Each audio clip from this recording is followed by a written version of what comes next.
बांधों से पानी छोड़ने का भी दिया आदेश। भोपाल में हाई कोर्ट के आदेश की कांग्रेस ने उड़ाई धज्जियां। बोर्ड ऑफिस चौराहे पर बीच सड़क पर दिया धरना। केंद्रीय मंत्री के बयान का कर रहे थे विरोध। काफी देर तक बाधित रहा यातायात। उज्जैन में सिंघम बनी पुलिस। बदमाशों का निकाला जुलूस। सड़क पर लगवाई उठक बैठक।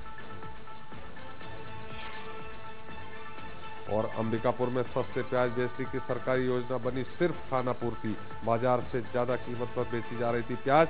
दुकानों पर पसरा रहता है सन्नाटा।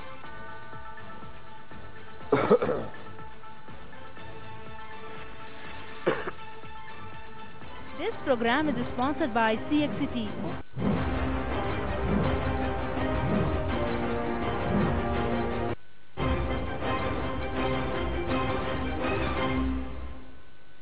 दरअसल बीजेपी के कद्दावर आदिवासी नेता दिलीप सिंह भूरिया के निधन के बाद झाबुआ रतलाम संसदीय सीट और पूर्व मंत्री तुकुलराव पवार की मौत के बाद देवास विधानसभा सीट खाली हो गई है। तो वहीं मैहर से विधायक रहे नारायण त्रिपाठी ने भी हाल ही में भरे मंच से पंजे का साथ छोड़ कमल का दामन थाम लिया है। ऐसे में इन तीनों सीटों पर उपचुनाव होना है। हालांकि इन चुनावों की तारीख अभी तय नहीं है, लेकिन बीजेपी ने अपनी तैयारी तेज कर दी। सक्रिय होकर अपने पिटारे से मतदाताओं को विकास कार्यों की सौगात दे रहे हैं, ताकि जनता का फिर से भरोसा जीता जा सके। वहीं कांग्रेस की तरफ से रतलाम झाबुआ संसदीय सीट से कांतिलाल भूरिया जैसे बड़े चेहरे का मैदान में उतरना तो तय है, लेकिन हर बार की तरह न तो पार्टी की कोई रणनीति नजर आ रही है और न ही किसी बड़े नेता की जमीनी स्तर पर सक्रियता। लिहाजा कांग्रेस के सामने फिर चुनौतियों की दीवार है, लेकिन प्रतिद्वंदी पार्टी के प्रत्याशियों से ज्यादा उनके कुनबे में अंदरूनी कलह की चुनौती है। तो क्या ऐसे में मध्य प्रदेश में महाबली बनी भाजपा और शिवराज को शिकस्त देने के लिए कांग्रेस के पास कोई करिश्माई नेता है जो उसकी डूबती नैया को पार लगा सके?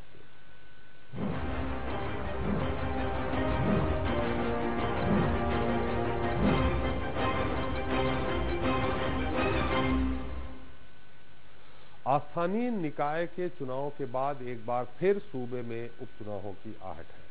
रतलाम झाबुआ संसदीय और देवास के साथ मैहर विधानसभा सीट के लिए उपचुनाव होने हैं, जिसके लिए बीजेपी संगठन ने भले ही तैयारी न शुरू की हो, लेकिन शिवराज सिंह चौहान ने अभी से अपनी कमर कस ली है। इसी सिलसिले में कुछ दिन पहले मैहर पहुंचकर मुख्यमंत्री ने वहां के लोगों को कई सौगातें देने के साथ जनमत बनाने की कोशिश की।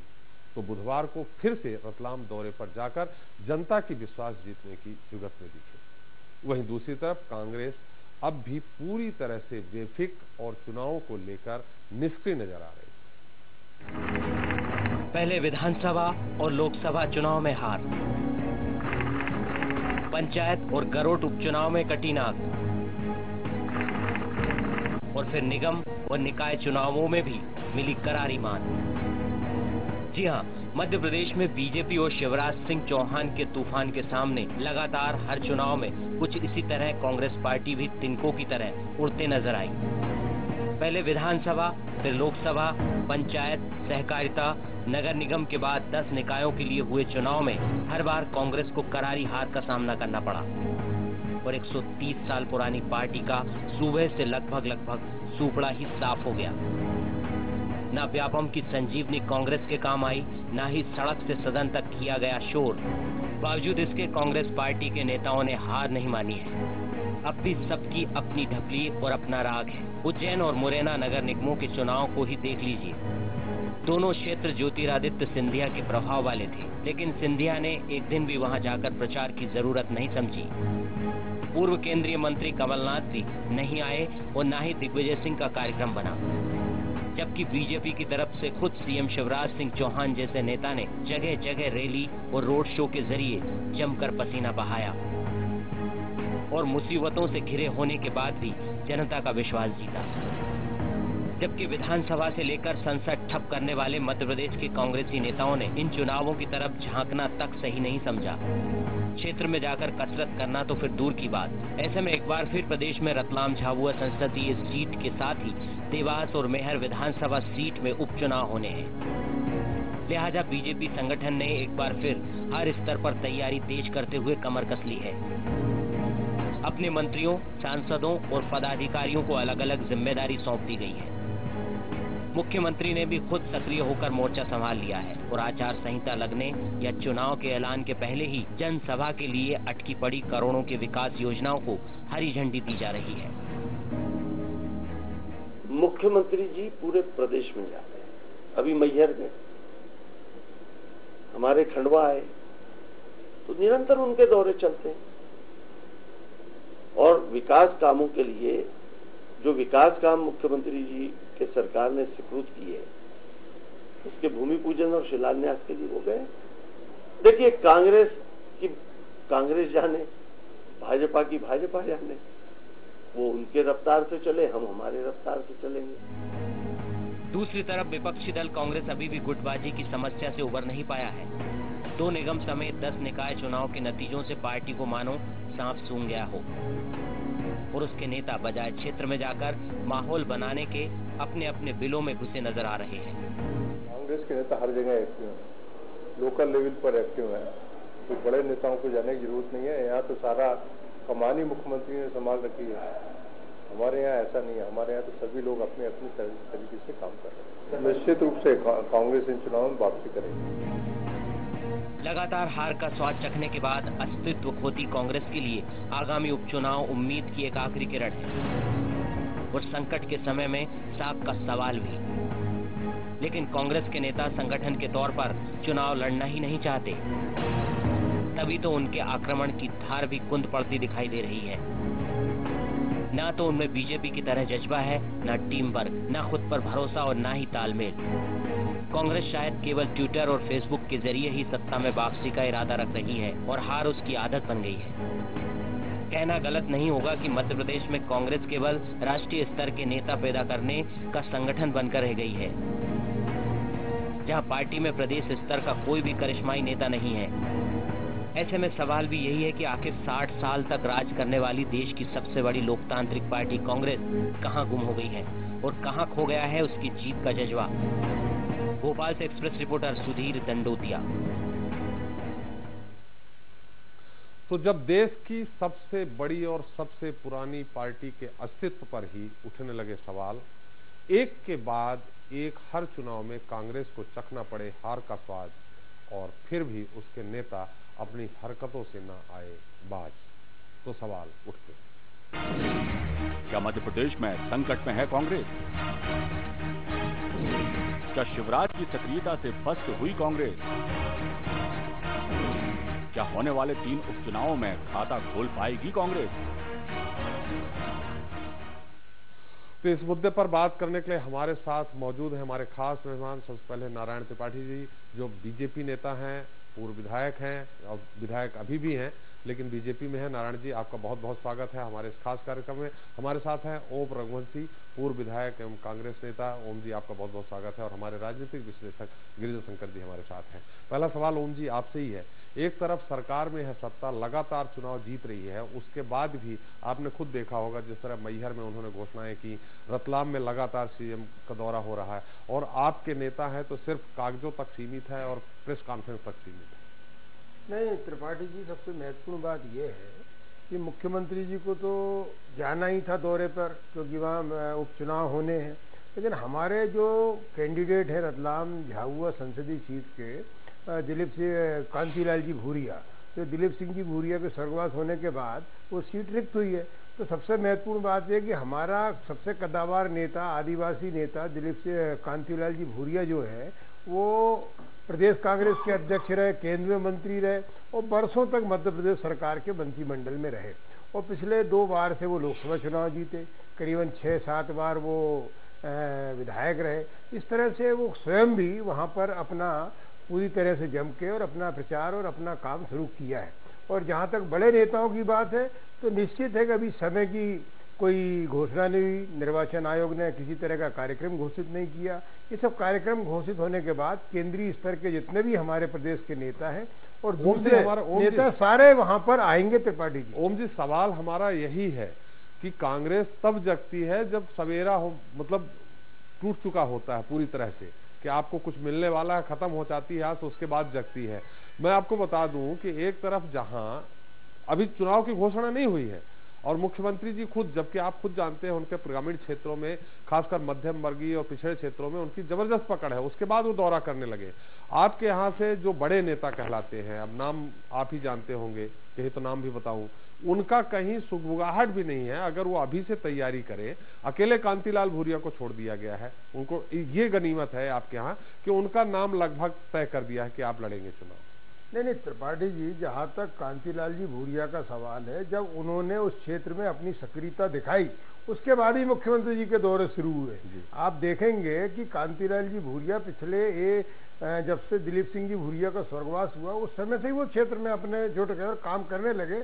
इसलिए मुख्यमंत्री जी को तत्काल इस तरह से एक तो विधानसभा क्षेत्र मैहर और दूसरा उन्होंने अपना रतलाम झाबुआ संसदीय क्षेत्र में उन्होंने काम शुरू किया, जबकि अभी देवास नहीं गए, क्योंकि मालूम है कि देवास में अभी इस तरह की कांग्रेस ने कोई कैंडिडेट नहीं बनाया, तो वहां नहीं गया। लेकिन मुख्यमंत्री जी को पूरे प्रदेश में जाने का अधिकार है, उन्हें जाना चाहिए। और क्षेत्र के विकास में और प्रदेश के विकास में जहां जहां कमी रह गई, वो इतनी देर के बाद जागे हैं। मैहर और रतलाम और झाबुआ में जो घोषणा कर रहा है, तो 12 साल पहले जो घोषणाएं करनी थी, वो 12 साल बाद मुख्यमंत्री जी को जनता की याद आई है, तो जनता भी देखेगी कि भाई इनकी याददाश्त कितनी कमजोर है, कितनी दुरुस्त है। चलिए ओम जी, अच्छा आपका राय है इस बारे में, 12 साल बाद विकास की याद आई। नारायण जी, आपने कांग्रेस छोड़ बीजेपी का दामन साधा, किससे प्रभावित होकर के आपने ये किया? देखिए, आदमी को वोट मिलता है कुछ न कुछ उम्मीदों के साथ। लोग हमें जो चुने होंगे, मैं समाजवादी पार्टी से पहले मुझको लोगों ने विधायक बनाया, तो उनकी बड़ी उम्मीदें रही होंगी कि हम नारायण त्रिपाठी को विधायक बना रहे हैं तो कुछ न कुछ हमारे क्षेत्र को मिलेगा। मैं 2003 से 8 में मिले रहा समाजवादी पार्टी से, फिर 2008 से 2013 में फिर मैं कांग्रेस से एमएलए बन गया। 2003 से 8 में जब एमएलए बना, तब भी मैं 2005 में जब पहली बार शिवराज जी मुख्यमंत्री बने थे, तब भी मैं इस बात को रखा था कि शिवराज जी आप मैहर से विधानसभा का चुनाव लड़ जाएं तो हम मैहर को एमएलए दे देंगे, मैहर के साथ साथ सतना जिला और बिंद का विकास हो जाएगा, और हमें आपके दल में नहीं आना, हमें आपसे कुछ लेना नहीं है। तो हमारी भी उस समय भी कल्पना ये थी कि हमारे मैहर क्षेत्र का विकास चाहिए, विकास के लिए हम जाएं किसके पास। तो मुझे उस दौरान भी लग रहा था कि शिवराज जी का जो विकास का सपना है, जो काम करने का अंदाज है, मैं उससे बहुत प्रभावित था। मैं उस दौरान उनके साथ लगातार लगा रह गया, और 2013 में जब एमएलए बना, मैं कांग्रेस की जो स्थितियां देखा, कांग्रेस की स्थितियां बड़ी खराब दिखी। हम दिल्ली से लेकर प्रदेश तक की बात करें, कांग्रेस के पास कोई एजेंडा नहीं है। कांग्रेस के जो लीडर हैं दिल्ली स्तर के, वो गांव को नहीं जानते, गांव की परेशानी नहीं जानते, गांव की मजबूरी नहीं जानते, किसान को नहीं जानते। ये हिंदुस्तान किसान प्रधान, कृषि प्रधान देश है। जब आप किसान को नहीं जानेंगे, गांव को नहीं जानेंगे, तो आखिर उसका विकास कैसे करेंगे? तो मुझे ये लगा, यदि मुझे अपने क्षेत्र का विकास करना है तो शिवराज जी जैसे मुख्यमंत्री के साथ जाना पड़ेगा। शिवराज जी के बारे में एक बात कहना चाहूंगा कि हिंदुस्तान में पहला नेता ऐसा देखा हूं जो राजनीति में आने के बाद संबंधों की डोर में प्रदेश के एक एक आदमी को बांधने का काम किया। मैं उस दिन मैहर में भी इस बात को रखा हूं कि शिवराज जी जन्म से लेके मृत्यु तक तमाम लोग, सभी लोगों की जिम्मेदारियां लिए हैं। फिर इसके बाद जो संबंधों की डोर में बांधने का काम किए, किसी का बहन बने, किसी को बहन बनाए, किसी को भांजा बनाए, किसी को भांजी बनाए, तो तीर्थ दर्शन योजना को लाकर कि कोई भी जाति धर्म का आदमी हो, उसमें भी उन्होंने बोला कि मैं पुत्र धर्म का निर्वहन करता हूं। तो जब कोई जाके गांव के लोगों तक इतना करीब जाकर संबंधों में बांधने का काम करेगा, तो ऐसे मुख्यमंत्री के साथ मुझे भी लगा कि मुझे जाना चाहिए, तभी मेरे मैहर क्षेत्र का विकास हो पाएगा। तो मैं विकास के लिए शिवराज जी जैसे सोच वाले मुख्यमंत्री के साथ जाने का मतलब त्रिपाठी जी, आप कांग्रेस की गलत नीतियों के कारण पंजा का साथ छोड़ा या शिवराज जी से प्रभावित होकर? देखिए, कांग्रेस के पास कोई नीति नहीं बची, कांग्रेस की नीतियां है ही नहीं, उनकी सोच ही नहीं है, उनके पास राजनीतिक कल्पना ही नहीं है, उन्हें करना क्या है वही उनके समझ में नहीं आता। और शिवराज जी के पास, शिवराज जी, हम लोग कई बार ये चर्चा करते दिखे कि शिवराज जी एक दिन में कितने जिले पहुंच जाते हैं। हम कभी पता पाते हैं मंदसौर में, तो कभी पता पाते हैं रीवा में, कभी रीवा का पता चलता है, दूसरे दिन सतना में पता चल जाता है। तो उनका जो एक सपना है, उनकी जो कल्पना है कि हर जगह पहुंचना, हर जगह काम करना, विकास करना, इस प्रदेश को कितनी ऊंचाइयों तक ले जाने का जो काम किए, तो मैं बिल्कुल दिल से कहना चाहूंगा, शिवराज जी के विकास करने की क्षमता को देख के, उनकी सोच को, उनकी कल्पना को देख के मैं भारतीय जनता पार्टी में जाने का काम किया। कांग्रेस के पास कोई नीतियां नहीं है, कांग्रेस की नीतियों की बात भी ना करें, कांग्रेस के पास कुछ बचे नहीं है। बिल्कुल, हम आपके पास एक बार फिर आएंगे, क्योंकि अभी तक दर्शकों को हमारी स्पष्ट उत्तर नहीं मिल पाया है नारायण जी, कि आपने कांग्रेस की नीतियां खराब थी, उनको कारण आपने कांग्रेस छोड़ी, या शिवराज जी से एकदम प्रभावित। गिरिजा जी, आपने सुना, हमारे दोनों अतिथियों को सुना, हमें कांग्रेस नेता को भी सुना, नारायण त्रिपाठी जी को भी सुना, और मैंने आपको वो रिपोर्ट भी दिखाई जिसमें शिवराज जी अभी से, चाहे मैहर हो, चाहे रतलाम झाबुआ हो, मालूम है वहां तुकोजीराव पवार के बेटे अगर चुनाव लड़ते हैं तो एक सिंपैथी लहर होगी, तो देवास को अभी हल्के तौर पर वो ले रहे हैं। आपको क्या लगता है, यहाँ कांग्रेस की अपनी नीतियों के कारण शिवराज जी का विजय रथ चल रहा है, या शिवराज जी की अपनी खुद का एक बहुत बड़ा प्रभाव है? देखिए, किसी भी नेता का जो राजनीतिक हैसियत है, राजनीतिक कद है, वो इसी बात से मापा जाता है कि वो अपनी पार्टी को चुनाव जिताने में कितना सक्षम है। यदि इंदिरा गांधी की बात करें, चाहे नरेंद्र मोदी की बात करें, चाहे एक दौर में दिग्विजय सिंह जी की बात करें, या शिवराज सिंह जी की बात करें, तो इन नेताओं में जब वो दमखम रहा कि वो अपनी पार्टी को बड़ी संख्या में जीत दिला सकें, तो उसी से इनका राजनीतिक हैसियत, राजनीतिक कद बना। शिवराज सिंह जब बने थे मुख्यमंत्री मध्य प्रदेश के, तो वो बीच में बने, उसके बाद जो चुनाव हुआ, उस दौर से लेकर अभी तक हर चुनाव को वो अपनी व्यक्तिगत प्रतिष्ठा कह लीजिए, या अपनी व्यक्तिगत जिम्मेदारी मानकर उस चुनाव को, हर चुनाव को वो गंभीरता से लेते हैं। लिहाजा वो इस बात का इंतजार नहीं करते कांग्रेस की तरह कि जब चुनाव की घोषणा होगी तब उसके बाद हम अपना सिलसिला शुरू करेंगे। यदि वो स्थान रिक्त हो गया है, कोई विधानसभा या लोकसभा, तो वहां चुनाव होना निश्चित है। तो चुनाव की घोषणा का इंतजार करना जो कांग्रेस की नीति है, उसके विपरीत वो इस घोषणा का इंतजार किए बिना डे वन से स्थान रिक्त होते ही वो वहां चुनाव की तैयारी शुरू कर देते हैं। तो एक उनको एडवांटेज इसका मिलता है। दूसरी बात, जहां तक कांग्रेस की नीतियों का या उनकी निष्क्रियता का कोई लाभ शिवराज सिंह को मिल रहा है, ये जरूर अप्रत्यक्ष रूप से मिल रहा होगा, लेकिन उनकी खुद की आक्रामकता और खुद की जो उनकी सक्रियता है, वो दरअसल कांग्रेस को इतने पीछे ले जा रही है कि कांग्रेस अपनी उस स्थिति से उबरने की हालत में नहीं है। और आज दिक्कत यह है कि शिवराज सिंह के मुकाबले कांग्रेस को एक बड़ा चेहरा, जिसकी जरूरत कांग्रेस को है, उस जरूरत को कांग्रेस महसूस नहीं करती।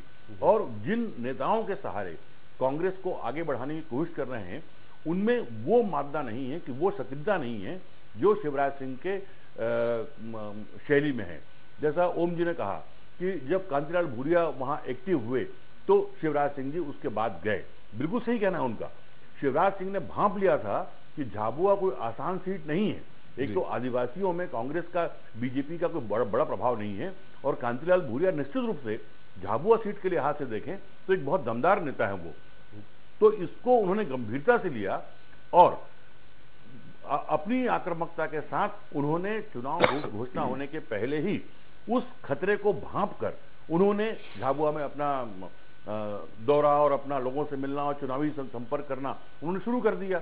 लेकिन यदि कांतिलाल भूरिया के प्रभाव को देखते हुए शिवराज सिंह सक्रिय हुए, तो शिवराज सिंह की सक्रियता को देखते हुए कांग्रेस के और नेता सक्रिय हों, वो नहीं हो रहा है। वो इंतजार कर रहे हैं कि चुनाव की जब घोषणा होगी तब उसके बाद हम देखेंगे। तो ये जो फर्क है कांग्रेस और बीजेपी के अंदर, खासकर शिवराज सिंह के कामकाज के तौर तरीकों को लेकर, यही एक बड़ी वजह है कि बीजेपी को लगातार जीत हर चुनाव में मिलती जा रही है और कांग्रेस हर चुनाव में पिछड़ती जा रही है। जी नहीं, यहाँ एक नारायण जी ने जैसा कहा कि तीर्थ दर्शन योजना और भी योजनाओं का उन्होंने उल्लेख किया, जन्म से मृत्यु तक उन्होंने अपने ऊपर बागडोर ले रखी है जनता की। तीर्थ दर्शन योजना मैं साक्षी हूँ कि उस योजना को लेकर आपने भी बहुत कवायद की थी, बहुत मशक्कत थी, बहुत गहरा विचार विमर्श किया था। उस योजना को बनाने में आपकी एक महत्वपूर्ण भूमिका रही। इस तरह की योजनाओं का जब शुरू में लाभ होता है, क्या आज भी उन योजनाओं का लगातार लाभ हो रहा है क्या? नहीं, उन योजनाओं का लाभ इससे होता है कि देखिए, हर सरकार, चाहे वो कांग्रेस की हो चाहे बीजेपी की हो, और हर मुख्यमंत्री कोशिश ये करता है कि लोक हितकारी योजनाएं बनाई जाएं। यदि अर्जुन सिंह जी जब मुख्यमंत्री थे तब उन्होंने झुग्गी झोपड़ी वालों को जो पट्टे देने की बात की, या रिक्शे वालों को मालिकाना हक देने की बात की। आखिर ये उसी तरह की योजनाएं हैं जिसमें आम आदमी का, जो गरीब से गरीब आदमी का भला हो और उसके साथ उनका कनेक्ट बने। तेंदुपत्ता की जो पॉलिसी बनाई थी अर्जुन सिंह जी ने, तब भी ये बात थी कि वो बड़े वर्ग में जो आदिवासी मजदूर हैं उनको अपने साथ जोड़ा जाए।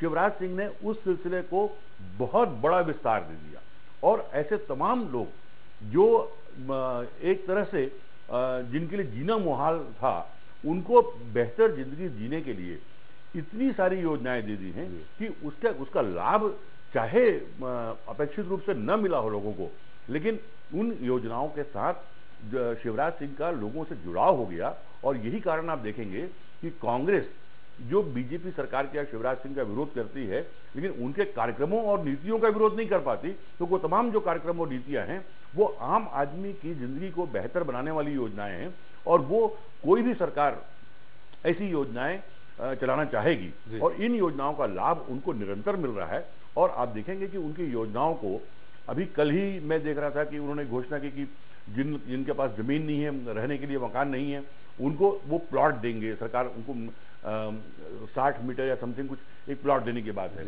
ये छोटी छोटी चीजें आम आदमी को तो कम से कम आकर्षित करती ही है और विरोधियों को भी ये ऐसी योजनाओं का विरोध नहीं करने के लिए मजबूर कर देती है। जी बिल्कुल सही कहा। हमारे साथ एक दर्शक है रीवा से, सत्येंद्र मिश्रा जी। मिश्रा जी, आपका स्वागत हमारे इस कार्यक्रम में, अपना सवाल करें। जी, मैं ये बोल रहा था कि शिवराज जी पूरे एमपी में सक्रिय हैं, उन्हें हटाने के लिए अभी कम से कम 15 से 20 साल लगेंगे जी। और ये उपचुनाव जो है ना, तो उपचुनाव में तो कांग्रेस का कोई खाता नहीं खुलने वाला। जी, आपका सवाल क्या है? मेरा सवाल ये है कि कांग्रेस के नेता लोग बीजेपी पे आरोप तो मरते रहते हैं, खुद ही दिग्विजय सिंह के शासनकाल का कोई याद नहीं क्या? जी जी, आपका सवाल आ गया। हम ओम जी से उसका उत्तर ले लेते हैं। ओम जी ने कहा भी कांग्रेस एक है। हमारे साथ एक और दर्शक है दमोह से, प्रदीप राय जी। प्रदीप जी, आपका स्वागत है, अपने हमारे इस कार्यक्रम में अपना सवाल करें। सर, पिछले कुछ वर्षों से पूरे देश के उपचुनाव में देखते आ रहे हैं कि अधिकांश उपचुनाव में सत्ताधारी राजनीतिक पार्टी के उम्मीदवार जीतते हैं। इसके पीछे हम कौन सा कारण है प्रमुख वजह माने? क्या लोगों में सत्ताधारी पार्टी में फायदे का लालच दिखता है, या फिर सरकार, संगठन और प्रशासन का दबाव रहता है, या फिर ये मानकर चले कि वोटरों में पैसा, शराब और पदों का लालच रहता है, या फिर यहाँ पर मानकर चले कि इलेक्ट्रॉनिक और प्रिंट मीडिया का कवरेज का प्रभाव है? जी बिल्कुल, आपका इसका उत्तर हम निश्चित तौर पे नारायण जी से और गिरिजा जी से लेंगे, लेकिन उसके पहले जो सवाल हुए था वो हम रीवा से सवाल हुआ था ओम जी, उसका उत्तर लेंगे। लेकिन एक और दर्शक है हमारे साथ रतलाम से, कमल जी, आपका स्वागत है, अपना सवाल करें। नमस्कार सर। जी सर, मेरा कांग्रेस से यही सवाल है जी कि जिस तरह से जो है कांग्रेस अब एनपी में जो है समाप्त की ओर अग्रसर है जी, और ये इनकी नीतियों के कारण ही जो है समाप्त की ओर अग्रसर है, और उसके बाद जो बची खुशी जो है ये एक दूसरे को निपटा रहे हैं। तो मेरा इनसे यही सवाल है कि वापस जो है क्या इन तीनों सीटों पर भी जो है कांग्रेस वाले अपने नेताओं को जीतने देंगे क्या? अपने नेताओं को, मतलब बड़े नेताओं को? हाँ, बड़े नेताओं को। और कांतिलाल जी को भी, हमको ऐसा लगता है कि कांतिलाल जी को भी आगे राजनीति खत्म करने के लिए यही नहीं जीतने देंगे। जी जी, आपका सवाल आ गया। निश्चित तौर पे आप रतलाम से सवाल किए, रतलाम से जुड़ा हमारा मुद्दा भी है। ओम जी, हम चाहेंगे कि आप हमारे दोनों दर्शक रीवा और जो रतलाम से हैं उनके उत्तर आप सीधे दें। यहाँ तक रतलाम वालों की बात है तो ये मैं समझता हूँ कि उनका जो बयान है वो कुछ जल्दबाजी में है। अभी निपटाने और नहीं निपटाने की बात तो बाद में आएगी, चुनाव घोषित हो। और निश्चित रूप से मैं एक बात आपको फिर बताऊं त्रिपाठी जी, कि हम सब लोग मिलकर के अच्छी तरीके से भारतीय जनता पार्टी की नीतियों का सामना करेंगे और शासकीय मशीनरी का सामना करेंगे, और चुनाव हम पूरी ताकत से और ईमानदारी से एकजुट होकर हमेशा लड़ते हैं और लड़ेंगे। और जहाँ तक रीवा के दर्शक की बात है तो उन्होंने क्या कहा था वो मुझे ध्यान नहीं है, आप बताएं फिर। उन्होंने ये कहा था कि अभी शिवराज जी 15 साल नहीं हटने वाले, क्योंकि कांग्रेस में कुछ हो ही नहीं रहा, बड़े नेताओं का कुछ है ही नहीं। वो शायद दमोह वालों ने कहा था कि अब शिवराज जी, उन्होंने ये कहा था कि जो दमोह वालों ने कहा था कि जो उपचुनाव होते हैं वो शासन के होते हैं, उस शासन में अलग होता है कि वो शासन का प्रभाव होता है। 15 साल तक हटने की जहाँ तक बात है तो इस देश का मतदाता अच्छे दिनों की आस में इतनी जल्दी भ्रमित होता है कि केंद्र में बीजेपी जब स्पष्ट बहुमत की उम्मीद नहीं कर रही थी तो उसे स्पष्ट बहुमत मिला। और इस तरह की बातें जब निश्चित रूप से जब पूरे चुनाव होते हैं और जब आम चुनाव होता है तो जनता का नजरिया बदलता है, मतदाताओं का नजरिया बदलता है, और उस समय उस परिस्थिति के अनुसार मतदाता मतदान करता है। आज उपचुनाव के संबंध में अगर हम बात करें तो इनकी परिस्थितियां दूसरी रहती हैं, लेकिन जब आम चुनाव होता है उस समय बहुत सी बातें मैदान में आती हैं और प्रत्याशियों के बीच में आती हैं, और वो सारी चीजें देश की नीतियों को देख करके निर्धारित होता है, और उस समय मतदाता का मूड जो है वो किस तरफ करवट लेता है समझ में आता है। बिल्कुल ओम जी, हम आपके पास फिर आएंगे। एक बार फिर हम ये जानने का प्रयास करेंगे कि आखिर आपके जो 4 बड़े नेता हैं वो एक साथ दौरा करने से क्यों कतरा रहे। लेकिन हमारे प्रदीप राय जी का सवाल था, गिरिजा जी के पास तो जाएंगे स्पष्ट टिप्पणी लेने के लिए, विशेष टिप्पणी लेने के लिए, लेकिन नारायण जी जो अभी एक सवाल उन्होंने किया था कि जब उपचुनाव होता है तो इसमें सत्ताधारी दल का प्रभाव काम करता है ज्यादा, या प्रशासन ज्यादा काम करता है, या कोई और कारण होते हैं कि जनरली उपचुनाव सत्ताधारी दल के साथ जाते हैं परिणाम। देखिए, उनका सवाल था कि सत्ताधारी दल के लोग जीत क्यों जाते हैं, शिवराज जी के लोग जीत क्यों नहीं, भाजपा के लोग जीत क्यों नहीं लगातार, उनका सवाल सिर्फ ये था। मैं एक बात कहना चाहूंगा कि आज की जो जनता है, जो मतदाता है, चाहे वो गांव का हो, गांव के लोग भी चौपाल में बैठ के सबसे ज्यादा राजनीति होती गांव में, तो गांव का आदमी और मतदाता बड़ा जागरूक हो गया है। वो इसमें बहस करने लगा है कि दिग्विजय सिंह के जमाने में क्या होता था और दिग्विजय सिंह की राजनीति कैसी थी और शिवराज जी की राजनीति कैसी है। जब इसमें बात आती है तो शिवराज जी की राजनीति की लाइन इतनी बड़ी होती है कि उस लाइन तक कोई पहुंच सकता भी नहीं।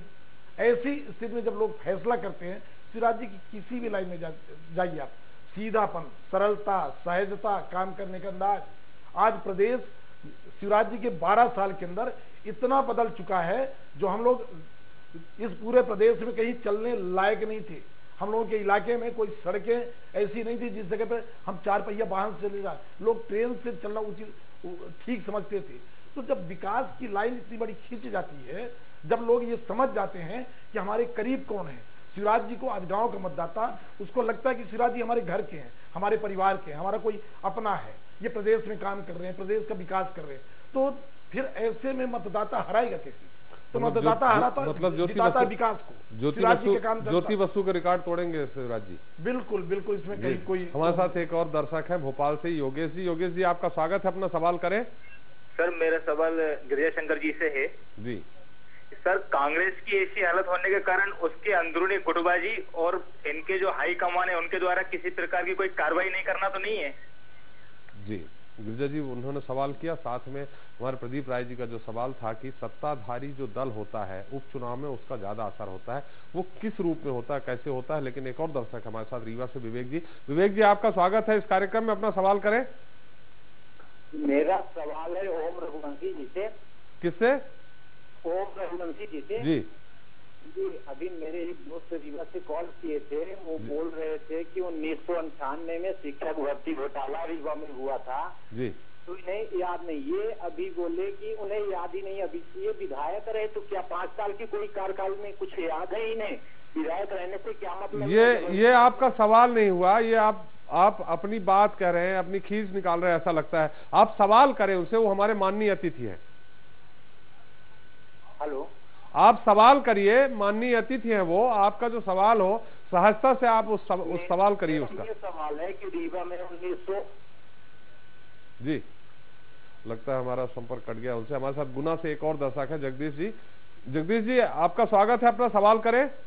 जी सर नमस्कार, मैं जगदीश अग्रवाल फतेहगढ़ से बोल रहा हूँ। मेरा सवाल ये है सर कि कांग्रेस में मतलब जो कांग्रेस में जो अध्यक्ष जो बनाए गए हैं उनमें सक्रियता नहीं है सर। कांग्रेस में निष्क्रियता बड़ी पड़ी है, उसका फायदा भाजपा जन उठा रहे हैं। मतलब ऐसा नहीं है कि बहुत अच्छी स्थिति है विकास के मामले में। मैं बमोरी विधानसभा से बिलोंग करता हूँ, हमारे यहाँ इतनी बुरी स्थिति है, उसके बाद भी भाजपा पे भाजपा, भाजपा पे भाजपा। ये सब सर कांग्रेस की निष्क्रियता का परिणाम है जो भाजपा आगे बढ़े जा रही है। जी हमारे साथ एक और दर्शक है सिलवानी से राघवेंद्र जी। हम अपने सारे दर्शकों के एक साथ उत्तर लेंगे। राघवेंद्र जी आपका स्वागत है, सवाल करें, थोड़ा संक्षेप में सवाल करें। जी मेरा सवाल ओम रघुवंशी से है। जी क्या शिवराज सिंह जी बहुत अच्छे मुख्यमंत्री सिद्ध नहीं हुए प्रदेश में? एक सवाल। दूसरा सवाल ये है श्रीमान कि कांग्रेस की आपसी गुटबाजी क्या ये तीनों चुनाव नहीं हरा देगी? जी जी, ओम जी के पास हम जाएंगे। अभी उन्होंने लगभग इसी से मिलता जुलता उत्तर दिया था, लेकिन ओम जी आप इस सवाल को याद रखिएगा, मैं आपके पास फिर आऊंगा। गिरिजा जी, आपसे सीधे एक दर्शक ने सवाल किया था, साथ में मेरा भी एक सवाल ये है जो दर्शक ने ही किया था कि उपचुनावों में प्रशासन शासन का प्रभाव रहता है जिसका परिणाम प्रभावित करता है। जी, मैं ऐसा बिल्कुल नहीं मानता, क्योंकि ऐसा कोई थंब रूल नहीं है कि उपचुनाव केवल सत्ताधारी दल ही जीत सकता है।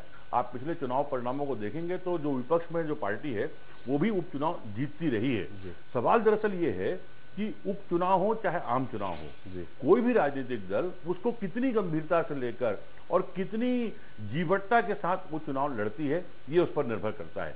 आमतौर पर उपचुनाव में जो विपक्ष के दल होते हैं उनकी जो मानसिकता चुनाव जीतने की बहुत ज्यादा होती नहीं। उनको लगता है कि 1 या 2 सीट जीतकर सरकार तो बदलने वाली नहीं है, तो क्यों उसमें ताकत लगाई जाए। जबकि सरकार जो है, जो सरकार में जो पार्टी होती है वो अपने जीत के जुनून में होती है, तो जाहिर है उसका एक जो मनोवैज्ञानिक प्रभाव पड़ता है कि वो जो मतदाता है वो भी ये मानता है कि ठीक है, जब आप ये मान रहे हैं कि 1-2 सीट से कोई फर्क पड़ना नहीं, सरकार बदलनी नहीं है, तो फिर जो सरकार में है क्यों ना उसी को वोट दिया जाए। जहां तक शासन प्रशासन के प्रभाव या दुरुपयोग की बात जो की जाती है, ये बहुत पुरानी बात है। जब कभी शासन प्रशासन का दबाव होता था, अब चुनाव सुधार के बहुत सारे तरीके चुनाव में इस्तेमाल हो रहे हैं और जो मतदाता है वो भी बहुत सजग हो गया है, बहुत होशियार हो गया है। तो अब मुझे लगता नहीं कि प्रशासन शासन के दबाव में कोई पार्टी चुनाव जीत जाए, ये नहीं होता। दरअसल चुनाव को लेकर शिद्दत की जरूरत होती है। वो शिद्दत जब तक उस पार्टी में नहीं होगी, वो चाहे पार्टी सरकार में रहे चाहे विपक्ष में रहे, चुनाव जीतना उसके लिए संभव हो नहीं पाता। जहां तक कांग्रेस की गुटबाजी को लेकर या कांग्रेस की निष्क्रियता को लेकर लोगों ने सवाल किया है, तो निश्चित रूप से उन सवालों से एक बात तो उभरती है कि कांग्रेस के परफॉर्मेंस से लोग खुश नहीं है, और वो खुश होने का कोई कारण भी नहीं है। दरअसल कांग्रेस में गुटबाजी की जो बात होती है, मुझे लगता है गुटबाजी से ज्यादा बड़ी बात यह है कि जो उनके बड़े नेता हैं वो इस प्रदेश के गेस्ट आर्टिस्ट हैं। वो केवल मेहमान की तरह आते हैं, एक आध प्रेस कॉन्फ्रेंस लेते हैं, एक आध आम सभा करते हैं, चले जाते हैं। उनका ठियां दिल्ली है। वो अपने आप को राष्ट्रीय नेता से कम राज्य के नेता के रूप में अपने आप को वो नहीं, किसी रूप में वो स्वीकार नहीं करते, और पार्टी हाईकमान भी शायद ऐसा ही चाहती है कि जो नेता दिल्ली में है वो राज्य की राजनीति में उस तरह से सक्रिय न हो। यदि आप एकजुटता के नाम पर 4 नेता एक साथ आ जाएं, इसको एकजुटता नहीं कहा जाता। ये सब जानते हैं लोग कि केवल एक दिखावा है।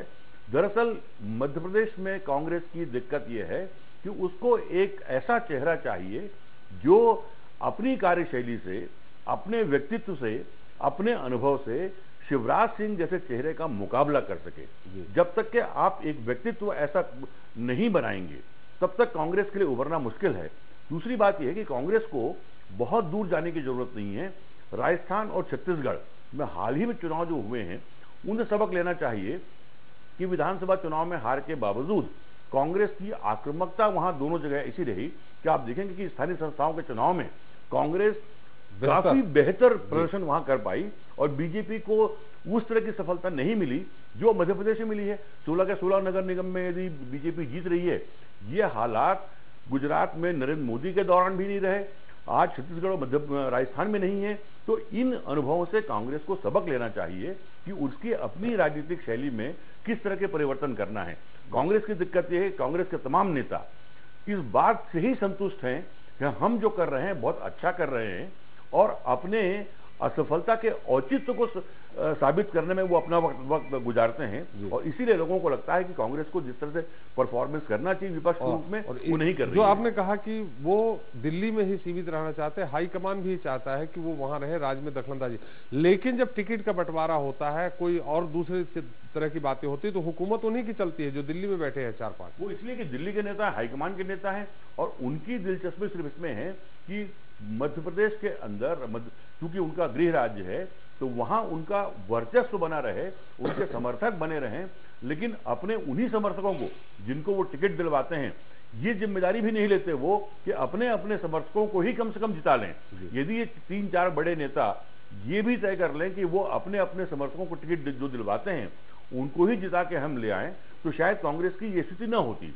जी बिल्कुल सही कहा। ओम जी, अभी आपसे दर्शकों ने सीधे पूछा, एक सबसे बड़ी बात जो देखने को मिल रही है वो ये है कि आपने कहा कि ठीक है कांतिलाल भूरिया जी मेहनत कर रहे हैं, उसके बाद शिवराज जी वहां पहुंचे, गिरिजा जी ने भी कहा ये देख लिया, उन्होंने भांप लिया, उसके बाद वहां सक्रिय हो गए।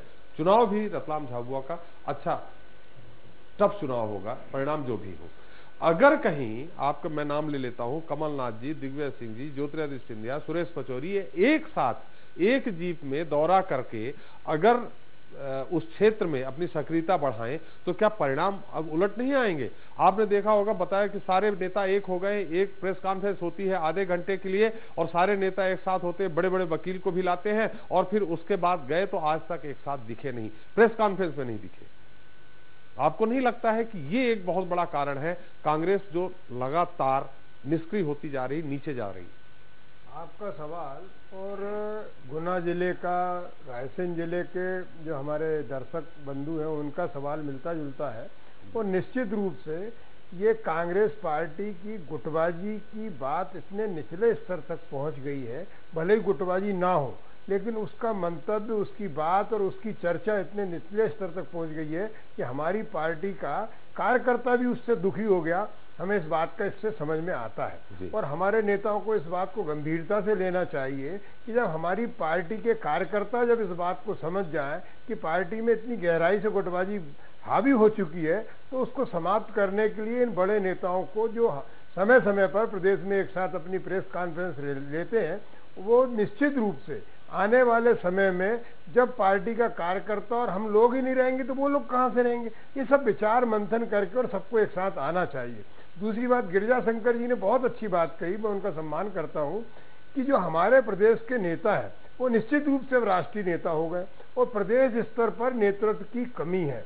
जिस तरह एक समय अर्जुन सिंह जी थे, एक समय श्यामाचरण जी थे, एक समय प्रशासन सेठी जी थे, दिग्विजय सिंह जी थे, सब प्रादेशिक नेता केंद्रीय स्तर पर जाकर के उन्होंने केंद्र की जवाबदारी ली और निश्चित रूप से प्रदेश का नेतृत्व अब खाली हो चुका है।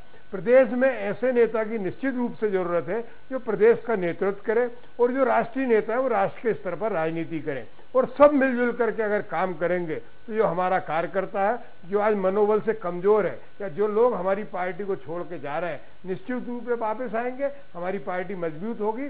और आप देखेंगे जिस तरह गिरिजा शंकर जी ने बहुत अच्छी बात कही कि छत्तीसगढ़, राजस्थान में कुछ परिणाम अच्छे बेहतर आए, गुजरात में बेहतर आए। निश्चित हम इस उम्मीद में और हम मेहनत करेंगे हमारे कार्यकर्ताओं के साथ, हमारे साथी के साथ कि हम फिर, जो एक दर्शक ने पूछा था कि हम कितने साल में लौटेंगे, निश्चित आने वाले चुनाव में हम इतना ज्यादा संघर्ष करके आपका मनोबल बढ़ाएंगे कि हम सत्ता में वापस आने का पूरा प्रयास करेंगे। आप लोगों का सहयोग मिलेगा तो हम सत्ता में वापस आएंगे। नारायण जी और कहा था, मैं निश्चित रूप से त्रिपाठी जी उस समय सुन नहीं पाया था और मैंने आपसे पूछा भी था कि उन्होंने मुझसे क्या पूछा। निश्चित रूप से उन्होंने शिक्षक भर्ती के मामले में कहा ये उन्हें भी पता होना चाहिए कि ये मामला न्यायालय में चल रहा है, न्यायालय के अधीन है, विधानसभा के द्वारा उसकी FIR करवाई गई है, इसलिए इस सब का फैसला न्यायालय के आधार पर निश्चित होगा। नारायण जी बोल रहे हैं कि अभी लगता है ज्योति बसु को रिकॉर्ड तोड़ेंगे शिवराज जी। अब ठीक है, अब नारायण त्रिपाठी जी को अच्छा जैसा लगे, वो उनकी माता मैयर उनके ऊपर आशीर्वाद लगे और उन्होंने तो कहा भी था, कहा मैयर में कि मुख्यमंत्री जी ने तो मुझे अमर कर दिया है, बहुत सारी घोषणाएं कर दी हैं, तो भाई अब नारायण भाई जा रहे हैं तो उनको बधाई। जी नहीं, चले गए अब तो, अब चले गए, अब इस्तीफा हुआ नहीं हुआ, हम तो अब यही मानते हैं कि आधे हमारी तरफ है आधे उधर है। चलिए, हम दरवाजा उस तरफ है, खिड़की के इधर देख रहे हैं। नहीं चले, निश्चित तौर पे हम, आपने कहा है तो हमारे दर्शकों को मैं, अब चूंकि नारायण जी यहाँ हैं, हम उसका फायदा उठाना चाहेंगे। नारायण जी कब इस्तीफा देंगे आप? मैं कल स्पीकर साहब को अपना इस्तीफा सौंपूंगा। और जहां तक जो बात मैं बोला कि शिवराज जी मैहर जाके, आदमी बताया ना अपने क्षेत्र के लिए चाहता क्या है। कोई, मैं लगातार बोला, कई मंचों में बोला कि मेरा राजनीति में कोई व्यापार नहीं है, मैं मध्य प्रदेश में कोई धंधा व्यापार। नारायण जी थोड़ा सा हम रोकेंगे, एक दर्शक आपसे सीधे सवाल करना चाह रहे हैं इंदौर से, गोपी सिंह जी। गोपी सिंह जी आपका स्वागत है, अपना सवाल करें। हाँ सर, मेरा सवाल ये है जी कि कांग्रेस पार्टी के बड़े नेता है, छोटे नेता उनकी अवहेलना करते हैं। हाँ सर जी, क्या सवाल? आप अपने टीवी सेट का वॉल्यूम बंद कर दें तो सही ढंग से सवाल सुनाई पड़ेगा। पोलिंग बूथ पर ये कमजोरी ज्यादा दिखाते हैं। पोलिंग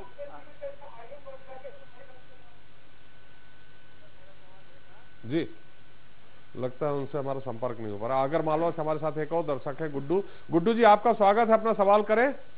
मैं नारायण त्रिपाठी जी से पूछना चाहता हूँ, वो अभी तक कितने दल बदल चुके हैं जी। दूसरा सवाल मेरा ये है कि जब वो एक दल के नहीं हो सकते हैं तो वो क्या जनता का क्या भरोसा उन पे जनता नहीं? देखिए, ये आपका जो सवाल है, ये आपका सुझाव, सवाल इस तरह नहीं है सवाल जी। वो नारायण जी आपका जवाब दे रहे हैं। एक हमारे साथ और दर्शक है शिवपुरी से, मुकेश जी आपका स्वागत है, अपना सवाल करें। लगता है उनसे संपर्क नहीं हो पा रहा। नारायण जी आप सवाल उत्तर दें जी। मैं 2003 में मुझको लोगों ने समाजवादी पार्टी से मेरे बनाया था, और समाजवादी पार्टी उस दौरान कोई दल नहीं होता था जहां से लोगों ने मुझे मेरे काम करने के अंदाज को लेके, मेरे मेहनत करने के अंदाज को लेके, जो मैं क्षेत्र में लगातार गरीबों को, कमजोर वर्ग के, असहायों की लगातार सेवा किया, जिसके बदले लोगों ने मुझे एमएलए बनाया। तो मैं समाजवादी पार्टी से एमएलए बनने के बाद मैं कांग्रेस, चूंकि मैं पुराना कांग्रेसी था, तो मैं कांग्रेस में चला गया। कांग्रेस में जाने के बाद जो कांग्रेस की स्थितियां रही, जो कांग्रेस का मामला था, जैसे ओम रघुवंशी जी खुद स्वीकार कर लिए, तमाम इनका इलाका होता है, ये इलाके का काम करते हैं। दूसरा आदमी आया कि उसको लग जाते हैं निपटाने में। तो कांग्रेस की जो कल्चर निपटाने की रही, उसी पद्धति में जब 2013 में चुनाव लड़ा तो पूरी कांग्रेस एक साथ लगी थी कि नारायण त्रिपाठी को कैसे निपटा दिया जाए। इसके बाद भी लोगों ने मुझे चुनाव जिताया। तो मेरा अपना जो काम था कि मैहर क्षेत्र का विकास कैसे करूं, तो मैं तो विकास के लिए राजनीति किया था। मैं उनके सवाल का जवाब दे रहा हूं कि ये सवाल किए कि ये कैसे अपने क्षेत्र का विकास करेंगे। मैहर क्षेत्र का मैं वो विकास किया। ओम रघुवंशी जी मुझसे सवाल किए कि शिवराज जी के बारे में बोले कि मैं अमर हो गया। शिवराज जी मैहर जाके मैहर को इतनी सौगात दिए कि 2-4 पीढ़ियां गुजर जाती तब भी मैहर का वो विकास नहीं हो सकता था। तो मैं ये बोला कि मैं अब राजनीति करूं या ना करूं, मेरा कोई राजनीति पेशा नहीं है, मेरा कोई राजनीति व्यापार नहीं है, मैं राजनीति में धंधा नहीं करता। मैं मुख्यमंत्री जी के मंच में भी इस बात को बोला और आपके चैनल के माध्यम से बोलना चाहता हूं कि नारायण त्रिपाठी का मैहर में या मध्य प्रदेश में कोई ऐसा व्यापार नहीं है जो अपने व्यापार को न मैं बचाने के लिए आया, न भविष्य में अपने लिए या अपने परिवार के लिए कोई व्यापार लेने आया हूं। मैं सिर्फ राजनीति कर रहा हूं तो मैहर क्षेत्र के विकास के लिए। मेरी सिर्फ कल्पना है कि मैहर का विकास कैसे हो जाए। उसी दिशा में मैं शिवराज जी के पास गया और शिवराज जी मैहर का इतना काम करके दे दिए हैं जिसमें मैं बोला कि अब आज मैं राजनीति करूं या न करूं, शिवराज जी मुझको मेरे क्षेत्र में अमर कर दिए हैं। मैहर को चारों तरफ हम जो चाहे वो पूरी एक तरफा घोषणा करते गए। तो मैं अपने क्षेत्र के विकास के लिए उनके सवाल का जवाब दे रहा हूं कि मैं अपने क्षेत्र के विकास के लिए गया और मैं अपने क्षेत्र का विकास पूरा करके दे दिया। जी नहीं नारायण जी, निश्चित तौर पे आपका प्रभाव, जैसा आपने कहा, उस समय समाजवादी पार्टी से अगर कहीं से चुनाव जीतना एक कठिन काम है, वो व्यक्तिगत जीत थी।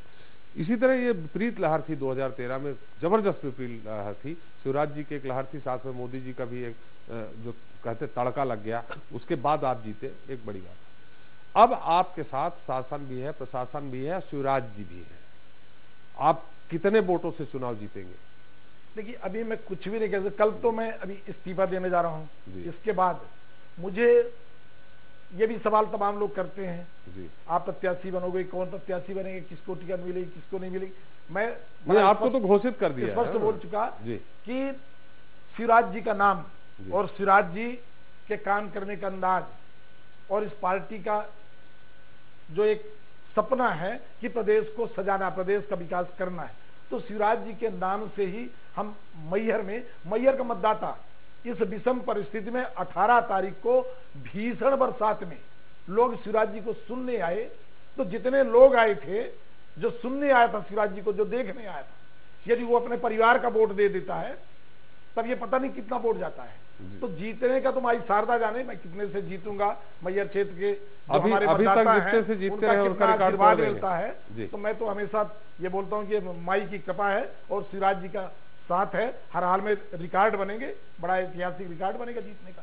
जी गिरिजा जी, एक यहाँ शिवराज जी की बातों से जैसे नारायण जी बोल रहे हैं, कहीं न कहीं ओम रघुवंशी जी के भी मन से ये कसक निकल रही है कि शिवराज जी की मेहनत है जो कांग्रेस को इस तरह इस स्थिति में ला दी।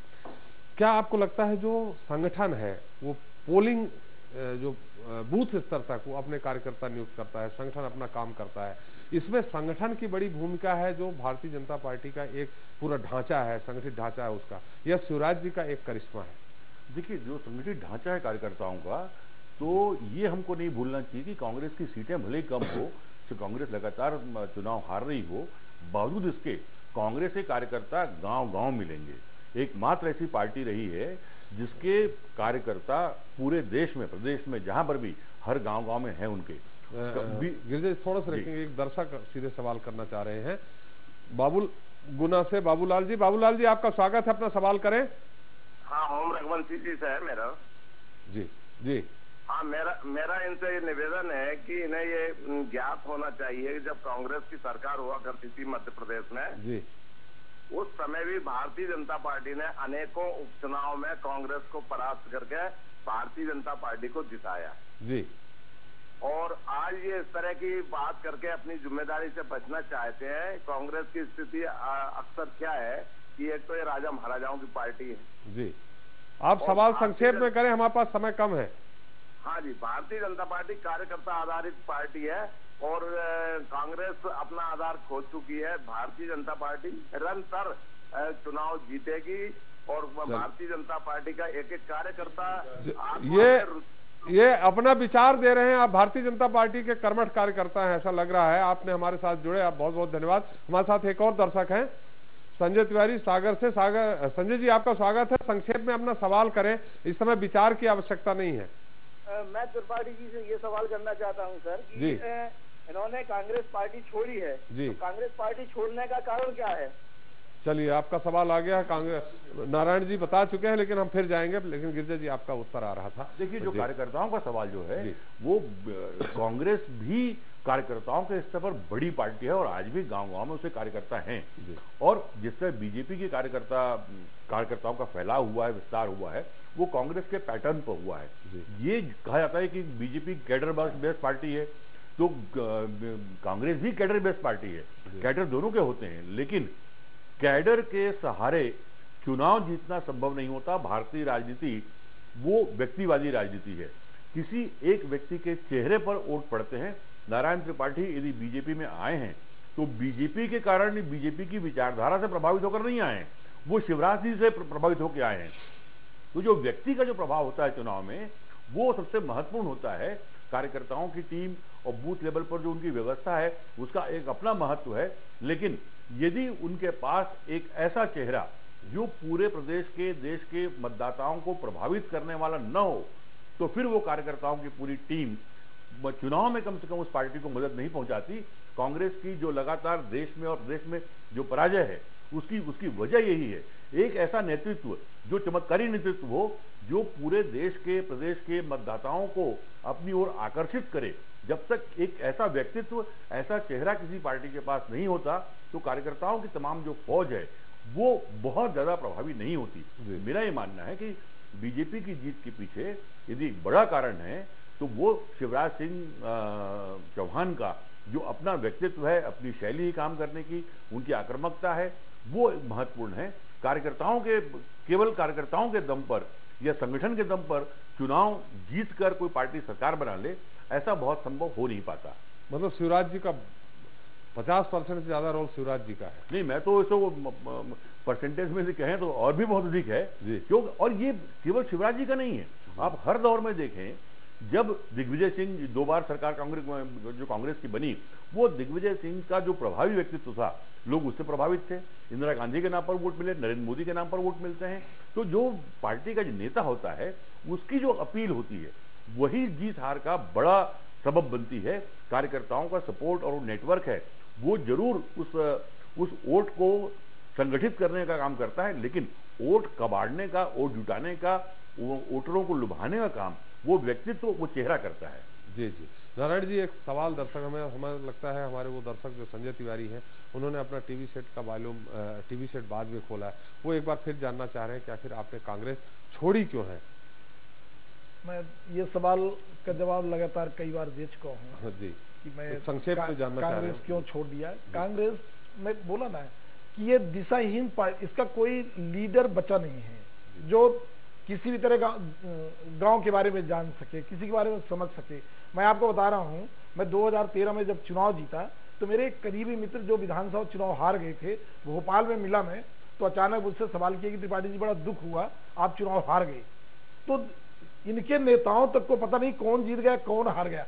टिकट दे देना पर काफी नहीं है, टिकट दे दिए, कोई देखने वाला नहीं है, कोई पूछने वाला नहीं। चाहेंगे कि बीजेपी में है उनको, उनका नाम भी आप बता दें, दर्शक जानना चाहेंगे जिनने कहा आप चुनाव। हमारे मित्र है टीकम निवाड़ी से ब्रजेंद्र सिंह राठौर जी, मुझसे भोपाल में सवाल किए थे कि त्रिपाठी जी आप चुनाव हार गए, बड़ा दुख है। तो बोला मैं क्या जीत गया हूं। मैं ये कहना चाहूंगा, देखिए चुनाव का जो जीत होता है, पार्टी का कार्यकर्ता बड़ा महत्वपूर्ण है, संगठन महत्वपूर्ण है, पर पार्टी का कार्यकर्ता और संगठन वोट किसके लिए मांगेगा, किसी नेता के नाम पर मांगेगा। तो वो कांग्रेस के पास वो लीडरशिप नहीं है। कांग्रेस का जो मैं दौर देखा कि हम लोग जाते थे, कोई पूछने वाला नहीं होता, कभी कोई मीटिंग करने वाला नहीं होता। इनके सबके अलग अलग इलाके बटे हैं और ये सब अलग अलग इलाकेदार हैं। जिसको टिकट दे दी गई तो जो अलग इलाकेदार हैं वो सब साथ में मिलकर उसको निपटाने का काम करते हैं। तो ये तो खुद निपटा रहे हैं। और इसके बाद मैं आगे एक लाइन बात करना चाहूँ कि जब ये खुद अपना अंत कर रहे हैं तो इनके साथ बचेगा कौन, जिसको अपना इलाका चाहिए, अपना राजनीतिक भविष्य चाहिए, जिसको अपने क्षेत्र का विकास चाहिए, वो ऐसे दल में रह के करेगा क्या करेगा वहां। इसके बाद जो शिवराज जी का मामला है, कोई कांग्रेस का लीडर ये कैसे बैक करेंगे। कोई कांग्रेस का लीडर एक नाम बताया जाए जो शिवराज जी के पैरेलल एक साथ भी इकट्ठा हो जाए, तब भी ये कहीं कुछ उनके लेवल पे आ सके। तो अभी इनको बहुत प्रयास करना पड़ेगा। शिवराज जी इतना काम कर चुके, लोगों का विश्वास जीत चुके हैं, लोगों के करीब जा चुके हैं। तो अब कांग्रेस के बस का कुछ भी नहीं बचा, अभी बहुत समय लगना है, बहुत संघर्ष करना है। नहीं नारायण जी, एक बार फिर वही हमें जिस दर्शक ने सवाल किया है, थोड़े से हमें भी उत्सुकता है। कहा जाता है, जो चर्चा है राजनीतिक गलियारों में, सवाल का भी जवाब दे रहा हूं कि एक लोकसभा में जिनको टिकट मिली थी उन्होंने आपको निपटाने का काम किया था विधानसभा में पूरी तरह से, उसको आपने उतारा है, कर्ज उतारा आपने। मैं अब दो मिनट मेरा सुनना पड़ेगा जी। जो लोकसभा के प्रत्याशी, थोड़ा संक्षेप में, जो लोकसभा प्रत्याशी अजय सिंह थे जी, उनका जो पुराना जो राजनीतिक कुकर्म थे जी, उन कुकर्मों को मैं सतना में जवाब देने के लिए अपील किया सतना लोकसभा के मतदाताओं से कि जो ये कर्म किए हैं उसके आधार पर इन्हें सतना में फल मिलना चाहिए। हम भी उनके साथ में थे। जब हम लोग छोटे मोटे गांव के आदमी, हमारा सबसे महत्वपूर्ण होता है मान सम्मान स्वाभिमान। हम कोई राजनीतिक परिवार के आदमी नहीं है, ना हमारा कोई राजनीतिक बैकग्राउंड है, पर यदि हमारे ऊपर कोई, हमारे मान सम्मान के ऊपर कोई आघात आएगा तो किसी भी तरह हम बर्दाश्त नहीं कर सकते। तो वो तमाम चीजें थी जिसके कारण मैं कांग्रेस पार्टी को छोड़ा। कांग्रेस को जब मैं समझ लिया तब मैं कांग्रेस पार्टी को छोड़ दिया, और जब शिवराज जी को समझ लिया तो शिवराज जी के करीब चला गया। इतना मामला है, बस इतना ही है। ठीक है ओम जी, चूंकि समय समाप्त हो रहा, हम चाहेंगे कि एक बार फिर आप कांग्रेस में जो स्थिति पनप रही है, सुधरने के बजाय 12 साल हो गए, उसके बाद भी और ज्यादा गहराती जा रही, क्या ये कहीं हताशा का तो नहीं, कुर्सी अब दूर हो गई है, लोगों को उम्मीद छूट गई है कि अब हम सत्ता में वापसी नहीं कर सकते, इसलिए आपके लोग एक एक करके छोड़ते जा रहे हैं, यह सारे नेता चारों आपके एक साथ दौरा करने से कतरा रहे हैं? नहीं, अब हम ऐसा है कि त्रिपाठी जी जिस दुख के कारण दुखी होकर हमारी पार्टी से विदा हो रहे हैं, तो हम निश्चित रूप से, नहीं मतलब हो रहे हैं, अभी कल इस्तीफा देंगे, तो हम निश्चित रूप से उनके साथ जिस तरह की घटनाएं और जिस तरह का हुआ है वाकया, ऐसा किसी कार्यकर्ता के साथ भी नहीं हो, इस तरह का हम पूरा प्रयास करेंगे। और सारे नेता मिलकर के एक नई पार्टी को जिस तरह से सजाया संवारा जाता है, कांग्रेस को पूरे प्रदेश में उस तरह से आगे बढ़ाने का काम करेंगे। जी जी, क्योंकि समय समाप्त रहा, गिरिजा जी हम आपका चाहेंगे कि अंतिम में हमारे दर्शकों को आपकी जो विशेष टिप्पणी जाती है इस पूरी चर्चा को लेकर के वो जाए। देखिए, ये पूरा जो आज बहस का मुद्दा है वो यही है कि कांग्रेस क्या इन उपचुनाव के जरिए कुछ कमबैक करने की स्थिति में है, या इन चुनाव को भी वो लूज करेगी। वो चुनाव हारे या जीते, इस तक उसके बारे में कहना बहुत मुश्किल है, लेकिन मुझे अच्छा लगा कि ओम रघुवंशी जी ने जो आज कांग्रेस को लेकर इतनी साफगोई के साथ जिन बातों को स्वीकार किया है और जिन चीजों की तरफ उन्होंने इशारा किया है कि पार्टी को रीइमर्ज करने के लिए क्या करना चाहिए, मुझे लगता है कि उनकी बातों को कांग्रेस के नेताओं को समझना चाहिए। और यदि ऐसे जो युवा नेता हैं कांग्रेस के अंदर, उनको ज्यादा ताकत के साथ ज्यादा जिम्मेदारी दी जाती है कांग्रेस में, तो मुझे लगता है कांग्रेस को वापस रिमर्ज होने में ज्यादा वक्त नहीं लगेगा, बशर्ते वो तमाम जो शिकवा शिकायतें और जो ग्रास रूट तक जो बात फैल चुकी है, जिसको ओम जी ने स्वीकार किया है, तो वो तमाम चीजें यदि खत्म करने की दिशा में पार्टी हाईकमान या पार्टी के बड़े नेता काम करते हैं तो उनको राजस्थान छत्तीसगढ़ की तरह सफलता मिलेगी, इस बात की पूरी संभावना है। गिरिजा जी, मैं बता दूं, ओम जी को जो इस तरह सफगोई से अपनी बातें कह रहे हैं, जो बेबाक टिप्पणी कर रहे हैं, उनको कोई इस समय भी संगठन में कोई बहुत बड़ा दायित्व तो नहीं दे रहे हैं कांग्रेस। उनकी बेबाक मतलब उनकी बेबाक टिप्पणी कई बार, जो जिसको हम बेबाक कहते हैं राजनेताओं की टिप्पणी को, वो कई बार मर्यादा के बाहर चली जाती है और वो हमको बेबाक लगती है। उन्होंने पूरी मर्यादा में रहकर जो कांग्रेस पार्टी की जो आज स्थिति है उससे उबरने के लिए क्या होना चाहिए, और ये बात बहुत कम लोग स्वीकार कर पाते हैं कि पार्टी के निचले स्तर तक के कार्यकर्ताओं के दिमाग में वो गुटबाजी हो या न हो, लेकिन उनके दिमाग में बात भर गई है, आम जनता के दिमाग में भर गई है। ये एक स्वीकारोक्ति ऐसी है कि इससे हम कैसे उभरें, ये जो कोशिश की उन्होंने बात की मर्यादा के अंदर रहकर, वो बेबाकी भी कह सकते हैं और उनकी एक राजनीतिक समझ में कहूंगा बेबाकी की जगह, उस राजनीतिक समझ का लाभ पार्टी के नेताओं को उठाना चाहिए। उसे कांग्रेस अभी बुरी तरह 4 जो उपचुनाव हुए हैं, बता दूं, उसमें एक उपचुनाव कांग्रेस भी जीती है। गिरिजा जी, आपने हमारे साथ भाग लिया, आपने विशेष टिप्पणी आपने जो की उसके लिए बहुत बहुत धन्यवाद। नारायण जी, आपने हमारे दर्शकों को या हमारे मंच से ये बताया कि कल आप इस्तीफा देने जा रहे हैं, जो जानकारी दी, आपने अपनी बात रखी, आपका भी बहुत बहुत धन्यवाद। और ओम जी, आपका बहुत बहुत धन्यवाद। तो दोस्तों, हमने चर्चा की कि आखिर भाजपा की जीत का असली फार्मूला क्या है और कांग्रेस को कमबैक करने के लिए किस कसौटी पर खरा उतरना होगा। कहा जाता है कि असली लोकतंत्र तभी होता है जब विपक्ष मजबूत हो, और जब विपक्ष मजबूत होता है तो जनहित से जुड़े मुद्दों पर आवाजें बुलंद होती हैं।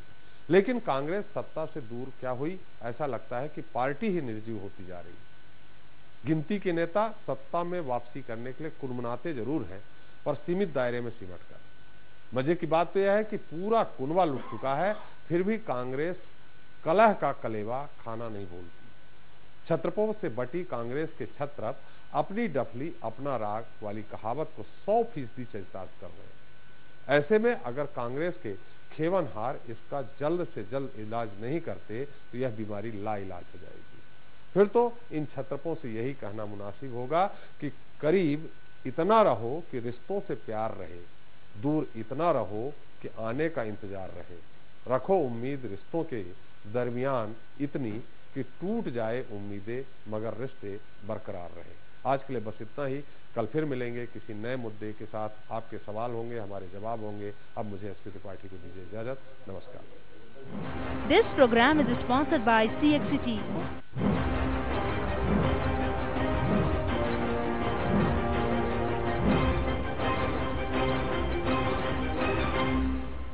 टैगलाइन है 5 प्रोजेक्ट्स में शुभ अवसर स्वामित्व के साथ लाभ ही लाभ। सीएक औद्योगिक क्षेत्र, धार्मिक पर्यटन, सीएक agro, energy capital of India, सीएक सैटेलाइट सिटी भोपाल। सिर्फ 2 से 3 लाख के पेमेंट कर, शेष 2 से 5 साल की किश्तों में। सीएक 26 वर्षों से प्रतिष्ठित मध्य प्रदेश की सफल स्थानीय कंपनी। अधिक जानकारी के लिए संपर्क करें, कॉन्टैक्ट 9098991000। प्रदेश के यशस्वी मुख्यमंत्री माननीय शिवराज जी चौहान द्वारा नगर परिषद थांदला को मुख्यमंत्री शहरी पेयजल योजना अंतर्गत 14 करोड़ रुपए की सौगात देने पर आभार एवं थांदला नगर आगमन पर हार्दिक स्वागत, वंदन, अभिनंदन। सौजन्य नगर परिषद थांदला, जिला झाबुआ, मध्य प्रदेश।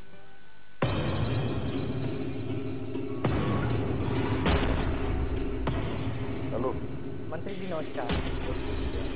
मैं अभी निकल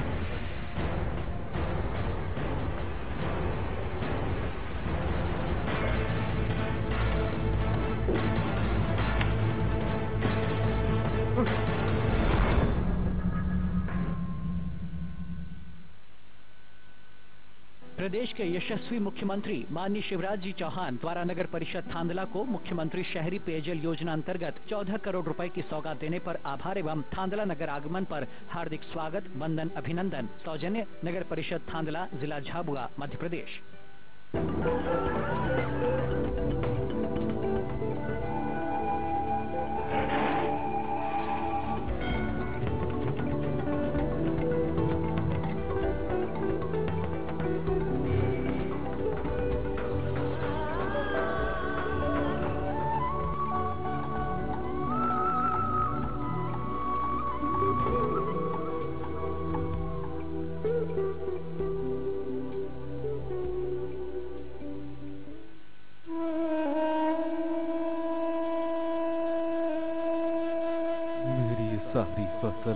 बर्बाद हो गई।